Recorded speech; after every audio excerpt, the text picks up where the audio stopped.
Martın 20-dən 21-nə keçən gecə ərzində Ermənistan Silahlı Qüvvələrinin bölmələri Gorus, Basar Keçər və Çəmbərək rayonları istiqamətlərindən Azərbaycan ordusunun mövqelərini bir neçə dəfə atıcı silahlardan atəşə tutub.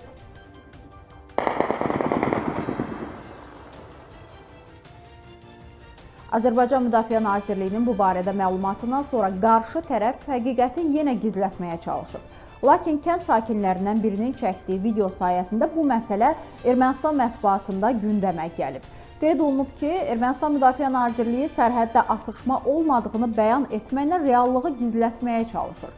Daha sonra media və müxtəlif şəxslər atışma olduğunu sübut edəndə və artıq bunu gizlətmə mümkün olmayanda Ermənistan-Azərbaycan sərhəddində bəzən Ermənistan ərazisini hədəfə almayan atışma qeydə alınır kimi biabırçı, gülünc bəyanat yayırlar. Bunun nə demək olduğunu heç kim bilmir.